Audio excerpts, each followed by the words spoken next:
Yeah, it seems that what is not taking into account when you think about startups methods is all the strength that you could get as a corporate. So they have data, they have IP, they have knowledge, they have connections, they have clients, suppliers, they know what's going on around them for years. So it seems that all these advantages are not taking into account usually.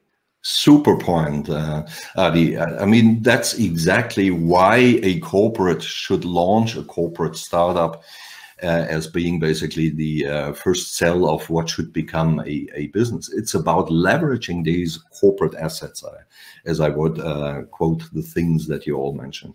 And it's really shocking to see how few corporate startups and their motherships, their companies, actually think about what exactly should adds value to that corporate startup and how it could be used in building the business to create an unfair advantage over greenfield startups, over other slow-moving incumbents, and also to accelerate the journey, right? Because if you could tap into the sales force from the operative units, to take one example, but this is tricky, maybe we touch upon this as well, then obviously you may be reaching these 10 million revenue targets, not in 3 years, but in 2 years, right? And obviously that makes a lot of difference. But what you just mentioned about the sales force within a specific department, this, I guess, would come up with like some kind of cannibalization of your current revenues. They would say, okay, currently we're having this offer to our clients, and now we're going to sell them something else. And they need to make sure that it's not interfering in any way to what they are currently selling. So this is one very good example, Ari. Thanks for that, showing how important considering that corporate context is. Right? I mean, these innovators, I'm not downplaying anyone, right? They can think about billions of business models, right?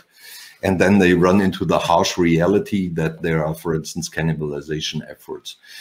But on the other side, Ari, if you look at it, I mean, disrupt yourself before someone else will, right? And there are cases out there, for instance, a German company in trading steel. If they go the digital route, this will cannibalize the existing margins that they have. But on the other hand, and this is now the corporate view, the dual leadership issue that I touched upon, right? There's a bigger pie out there that the company can eat it to. So balancing, that's an important thing. But obviously, if you have these cannibalization efforts, right, if you do not adjust the system, the corporate sales folks would probably say, no, I'm not so much interested, because that would cut into my bonus. Yeah. So you need to align the system before you do that.